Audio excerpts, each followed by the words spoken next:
welcome to Book 101 Review. Book 101 is all about the books that I read for the last 40 years. And today I have my special guest, one of her advocacy, professional lover of life, none other than Miss Tony Bubb. Welcome, Miss Tony on Book 101 Review. And can you please introduce more about yourself that I miss? Absolutely. Hi, Daniel. Thanks for having me. So, professional lover of life came when I quit my corporate job and moved to an island. And I was like, let's just throw out all the rules and I'm just going to practice loving life. And I started a couple startups. I failed at a couple startups. And last year, I had a very traumatic year with my health and with a family trauma. And I just learned that how I was doing life needed to change drastically. And so here we are today. And I'm trying to teach women how to come back to themselves through God and build a business in a way that feels right for them, not what all the other people are telling them to do. Yes, Miss Tony Bob. Thank you so much for sharing your knowledge and wisdom to the world. Hoping for more and more empowering advocacy to come. And today, let's talk about the wake up call effect, turning crisis into a catalyst for business that actually works. So, Yeah. tell us, your advocacy wake up call is a gift in disguise. What is a fundamental mindset shift required to stop seeing a crisis as a poor threat and start seeing it's a necessary catalyst? Yeah, absolutely. That's a great question. So I think when we're in it, it's really hard to see what can come at the other side of it. And when we're suffering or we're going through something that's really traumatic or challenging, I would advise that you really stay focused to being grateful in the moment and knowing that you can get through it. And I think what helped me the most was being surrounded by really good people that were able to lift me up. And those moments when I didn't have that confidence in myself, that was the thing that really got me through, is surrounding myself with friends that believed in God, believed that I could get through hard things. And I went through some really hard shit last year, and I couldn't have done it without having really good friends and family by my side. So that is one thing I would say. If you've got people in your life right now that aren't aligned, that aren't good friends, that aren't your ride or dies, like, it's time to move on and find those friends that will be there when you are going through challenging times. I feel like wake up calls, a lot of times people have to wait to go through a wake up call to change their lives. And what I'm advocating for is that you don't wait. You don't wait until you get into that spot where things are really, really bad. I'm not saying it's not going to happen one way or another. Sometimes God has us go through challenging times for a reason. But what I've found that I've gone through a lot of them is that it's really important to know that you can get through it. Stay focused on your relationship with God, even if you don't believe in God in that moment. That really is what got me through, is that I allowed myself to be mad at God. I allowed myself to yell and be like, why am I here? And while I saw a business opportunity, was that I've been hearing so many stories about women that they're just drained. And I think they're spinning in circles trying to figure out and watch what everyone else is doing, and they're not staying true to themselves. So if I could recap that, it's one, surround yourself with good people. Two, believe in God even when you don't trust that he's there. And three, look at your opportunities on how you've gone through your mess or your adversity and how you can help others get through it in a way that is authentic and aligned for them. Indeed, trust God. People trust God. And you talk about a business that actually works. How do you Yeah. define that? Is it more about profitability, resilience, team cohesion, or something else entirely? Yeah, I think it has to do with a combination of two very important things. One is staying true to yourself and to your heart, and having an aligned strategy to go along with that. I think sometimes business owners are trying to put themselves into containers that is not within their capacity, and so they'll end up just eventually burning out, or they'll just say this doesn't feel right, this doesn't feel aligned, especially women. And so my suggestion here is that you have to combine like your heart, what your heart is calling you to do, with an actual aligned strategy. Like, how are you going to actually implement that? The how to's, basically. And I think a lot of people get lost there. They either do too much of the strategy or framework that everyone else is telling them to do, or they do too much like sitting in their heart and manifesting, but they're not taking really the action to get there. They don't create a plan, an aligned plan for that. What are the most common is news bottoms that leaders hit when the crisis first emerge? What is the cause of that delay? What's the cause of what? Delay. Delayed for success, or which part? Yes, delay for everything that you want to accomplish. Uh, yeah, I think that's the problem. Everyone always thinks that it's one solution. They're looking for that quick fix, or how do I get myself out of this? And it's really, we're multidimensional human beings, and I believe like there's a three-pronged approach for myself.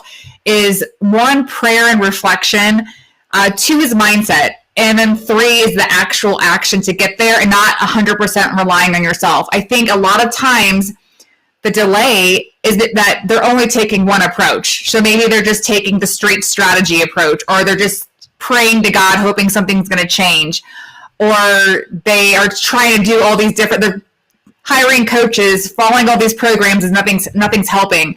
I think you really have to take it, like I said, a three-pronged approach, and do them all simultaneously. Otherwise, you're just going to keep getting stuck, basically. Did that answer And your question? yes, indeed, Okay. Miss Sunny, definitely. So, can you share a story of a business that experienced a major wake up call and fundamentally transform for the better Yeah. because of it? Absolutely.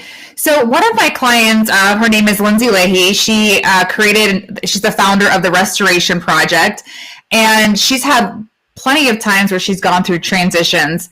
And I think the biggest wake up call for her was realizing that she wanted to do something different, like actually separate herself from her business. And so when it comes to that, it's really kind of distancing yourself from something that you created. It's like your baby, right? So allowing yourself to let it go, while at the same time creating a strategy for yourself, and knowing that it's okay if the business you created failed. It's really a mindset thing, and then figuring out what your next step is. So with her, she's decided to go out on her own. Her and I are maybe going to be doing some collaborations together. So she's really just kind of following her heart and creating strategies around that. And Miss Tony, this kind of transformation starts with the leader. What is the most Yeah. difficult internal barrier, ego, fear, attachment to an old model that leader must Yeah. overcome to lead this change effectively? Absolutely. I think fear for women is the number one thing. I think fear of failure, fear they're not going to do it good enough. And I think that's definitely a block that a lot of women have to work on before they're going to be truly successful and fulfilled. If they can't have full faith in what they're doing, or believe in what they're doing, and believe that God's got their back, then they're just going to keep spinning their wheels, basically. Spinning their wheel for sure. So, how did your own most significant professional wake up call shape the principles in your advocacy? What is, or what did you Yeah. have to unlearn about leadership? Yeah, that's great. And you brought up ego. I think that's really important. I wanted to bring something up that I've been realizing is a common pattern. And with us having exposure to so many people on social media, I think a lot of people say to themselves, well, hey, there's someone out there doing this already. Why does the world need me? And to that, I say, there's a reason why you're here. You have a special gift that no one else can offer. And it's recognizing that first and foremost and believing in yourself, doing whatever you have to do to rewire your brain and the way you think so that you wake up every day believing in yourself. And even if you have a day, an off day, like I had one last week, it's like you have to just say to yourself, you know what? That got me down a little bit, but it's okay. I'm going to keep going. That's the part, like a lot of people don't want to keep going. They want to give up. They don't believe in themselves. And you just have to really keep going and keep trying. Keep try until you succeed, as they said. Right. Some is Tony in the midst of crisis when everything feels urgent. How does a leader create the mental space to not just react but not reflect and see the bigger picture? Yeah, that's a great question. I'd like to answer that in a couple ways. So, first of all, for any leader to be successful or to be a good leader, they have to continuously be working on themselves. And that means that they have to have some sort of practice that allows them to not be reactive to situations. And I think a lot of leaders get pressure from clients or leaders above them that acts that makes them act not like they really who they really are. And I think the more they're self-aware of that and they practice emotional intelligence, I think that's how they become the best leaders basically. And also asking for feedback. When I first became a manager, I was in my early 20s and I sucked at it. And people didn't like me. And I literally sat them all down and I would say, "Hey, what can I do better? How can I speak to you in a way that, you feel you're going to learn from me?" And so it's really humbling yourself and taking the time to put more energy and effort into your personal and professional development. And I think that they'll see that and they'll want to learn from you. For sure, as a leader, you must be a role model. What is the Yeah. first physical, tangible action a leader should take in immediate aftermath of the wake up call to begin Ah, steering the ship in a new direction? this one's going to surprise you. What is I it? would say do nothing. That's the problem. A lot of people want to take action, right? So they have a wake up call and they're like, "Shit, I'm stuck. I need to get myself out of this." They're super uncomfortable. And to this I would say don't. Like you have to do almost the opposite of what you would normally do and be able to be okay with being in the stillness and reflect and see what's coming to you. People that continue to chase or try to figure it out, they're just going to keep finding chaos, or chaos will keep finding them, basically. When God puts you through a wake up call, it's because He's wanting you to be still. I've talked to so many women that were like, "I did all the things, but then I still got sick." Or I was doing all this. I was doing is always the words that they're saying. And I'm like, that's the problem. We have to learn to slow down because I think, especially with women, they're feeling called to live life differently at a slower pace, more in their feminine, not so much in their masculine. And that's why a lot of us are getting sick with like reproductive issues and tons of different health issues. Is because we're just staying in this energy that's not how we were created. How you will be created and how you will be successful for sure. And Miss Tony, how does the concept of turning a crisis into catalyst apply to a company culture? How can a leader use a difficult moment to rebuild trust and redefine team dynamics. Absolutely. I think a good leader is after they see an event that was, you know, a crisis, I guess you would say, is kind of going back to bringing the group together and asking for feedback. I think a lot of leaders underestimate how powerful their teams are. And when they're just up there making decisions all the time, they could really get the best answers from the people that are actually talking to the customers, talking to the clients on a daily basis.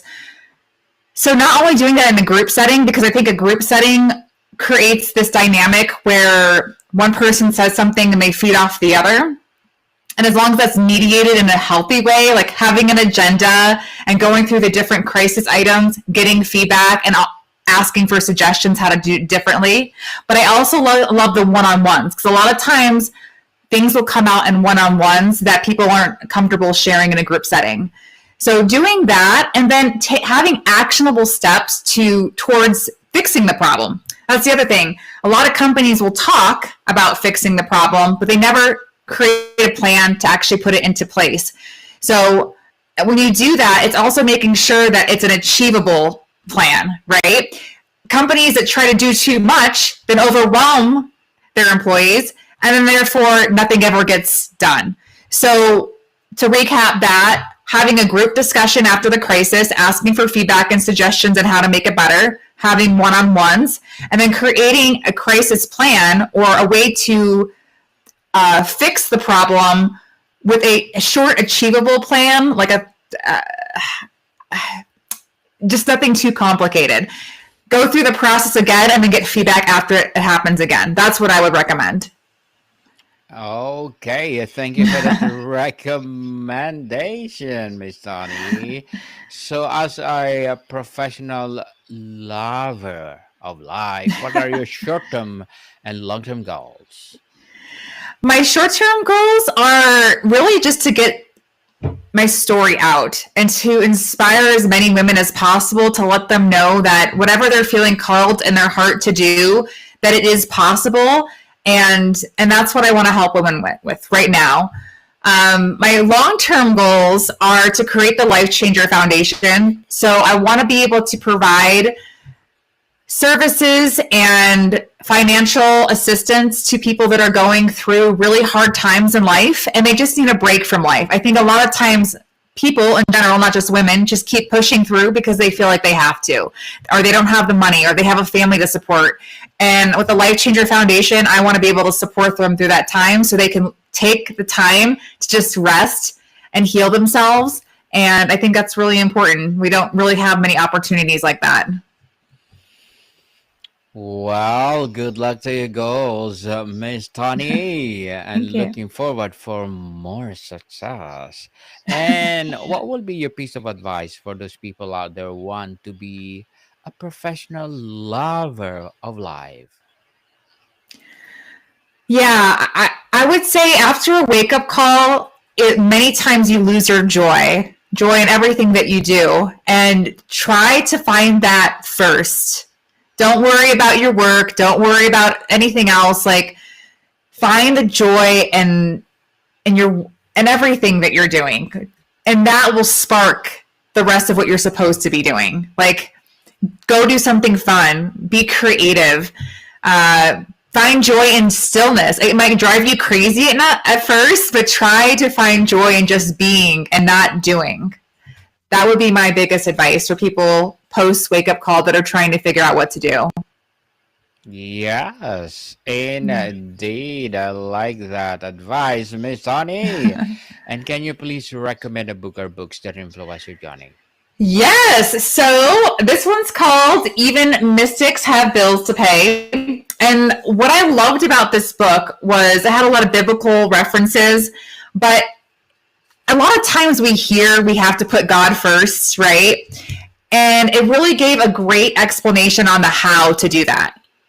A lot of the times people are just like pray or ask God for help, but this book really explains the how to. It has a 40-day kind of like practice that you do, and each day you read something different, and then you put it into practice. And it's really changed my mindset. I've literally changed things in my life, from like what I do with my money when I first get it in, to how I act and respond and I think about things. I don't worry so much anymore, because I know that God is first, and there's a reason why I'm here, and I don't have to worry or fear because of the book. And it also teaches things about business too. Like, how do you bring that into your business life? Because they're not separate, right? And that's a lot of times why we feel this disconnect or unfulfillment when we're at our work or running a business, is because we don't feel fully aligned and connected with God. We can't separate ourselves from that. So it teaches how to do that as well, which I really enjoy. And I've read it like a lot. I'm studying it at this point. So I've read it multiple times, and gone through the practices multiple times. And every time I learn something new. Yes, and thank you for that recommendation, Miss You're welcome. Tony. And how do you get a tired, skeptical, or change-resistant team to buy into a major transformation when they are already operating from a place to fear of burnout? Is this for a company or an individual? Let's do a company itself. Okay. I think that's a little bit more challenging. I appreciate you bringing that up. I know that there's organizations that, and actually Lindsay's organization, the founder I brought up, they actually do this. So they go in and they have workshops to actually help facilitate this type of change. And I don't think it's something that happens overnight. I think it's something like I brought up before. You have to have leadership all on board and representing in the way that you want the company to go, but also have a way to teach individuals one-on-one. People have to understand that even though you're running a business, all of us have different reasons of why we're here on earth, and we're all going through our own soul journeys. So we can't expect just like one program to come in there and fix everything. So it has to be really a collective effort. And I would definitely recommend working with an organization that focuses on something like that. And Miss Tony, Yes. tell us how or you advocate for building a crisis resistant business. What are the key design principles of such an organization? And can you really build them before a crisis hits? I don't think you can always predict how to respond to a crisis, because I'm sure that they're all different. But I think understanding what your mission and your values are and always coming back to that is really important. A lot of companies have those stated on their walls, but no one really practices that. And so I think integrating that into your everyday culture, into your meetings, like for example, in our meeting, before we start, we pray and we set an intention. So I think it's building that foundation of almost having this rock, right? So that when something hits, you're more so responding, and you can go to the drawing board and say, hey, this is what we need to do in order to fix this problem. Each problem can be different, so it really depends on the company. But I think making sure that you have this foundation and you're living true to your values and your mission and your vision for your company, I think that's how you don't get yourself into trouble when crisis hits. And Miss Tony, your advocacy suggests a business can actually work post crisis. How does success look and feel like for them or for a team and the customers when its transformation is complete? Yeah, so I think that the biggest thing there is that not rushing yourself through the change. So when you have to make a change in your business, you have to first, and you've gone through a wake-up call or a crisis for yourself personally, it's figuring out what's going to be best for you first, and then how you fit in with your business. Sometimes that might be you stepping away from the business, or you bringing someone else in, or delegating more things in your business. Or that means that your revenue model or your business model changes. So I think, like I said before, it's not rushing through the process. And what my team is doing right now is we're really just taking our time. We're moving forward, but we're letting things happen organically and we're not forcing things. So I think in the end, both the leader and the employees, it might be a little like chaotic in the beginning, but everyone's going to be happier once you get through the transition. And like I said, it's just kind of building up plans and taking things step by step. It's not creating big change super fast. I would definitely stay away from that. A lot of visionary entrepreneurs do that and it gets them in a lot of trouble. And a lot of their best workers then get very stressed out and burned out because they're always trying to please the visionary entrepreneur. So I would suggest putting together a plan moving forward, but also being open to that plan changing and not being so stuck. When you're after a wake up call, your goal is more so to be aligned with God and his vision and purpose for you in this moment versus trying to make money. The money comes when you follow the plan.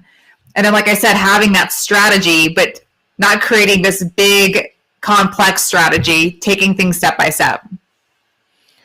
Miss Tony, before we wrap up our discussion for today, I'm inviting you to please to listen to my other podcast, people. My other podcast, because my Abstract Essay is already in fifth season, Abstract Poetry in second season, and my Book 101 review in fifth season too.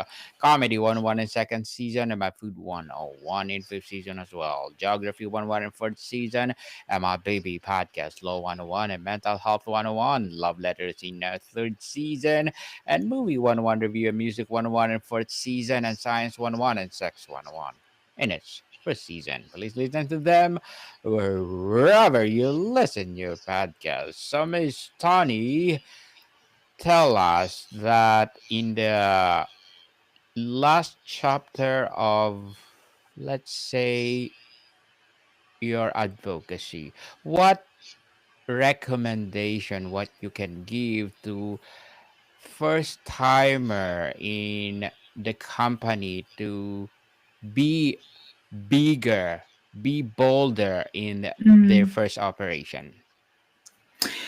So if they're starting their first company, is that the question? Yes, please. Yeah. Don't be afraid to make mistakes and fail. A lot of startups have gone through that. We just don't see it. And you just have to keep going, basically, is the advice I'd give. And don't focus on all the pretty stuff in the beginning. In the beginning, you need to focus on how you're going to make money. A lot of people focus on the wrong things. So make sure you understand how the business is going to make money first before you focus on all the pretty things. And then, like I said, if you can, try to rely on God and to guide you so you have an aligned business in everything you do. Don't keep your business separate from your beliefs and your personal life. So that's what I would say. And just keep trying. You got to keep going until you figure it out. Yes, indeed. And finally, what is the most hopeful story of transformation you encountered w- while you are working in a company? The most hopeful story. Hmm, that's a challenging one. I think the stories that I enjoy the most are when I've seen people like lose family members or go through like a traumatic like a divorce or something like that, and they find themselves again. So I've had a lot of women that I've worked with feel like they lost themselves. They didn't know who they were anymore. And so I think those are the stories I love the most. When they feel like they can say, I feel like myself again. And that's really the ultimate goal, is that we can live here on this earth and be true to who we are and do what we love to do. Yes, Miss Tony Bob. Thank you so much for sharing your knowledge and wisdom to the world. Thanks for having me, And Daniel. no worries at all. Thank you so much for being part on Book 101 Review. So can you please invite our listeners to support your advocacy, your business, or whatever projects that you're doing right now? Yeah, absolutely. So you can find me at www.tonibubb.com. That's ToniBubb. And right now I'm doing a special for my business glow up strategy call. It's only $111. So, yeah. Yes, yes, people, let's support Miss Tony Bob, because if you support her, for sure, more and more empowering business to come, more and more professional lovers for life to come. So, Miss Tony, thank you so much for your time. Thank you, Danielle. More to come, people. See you soon.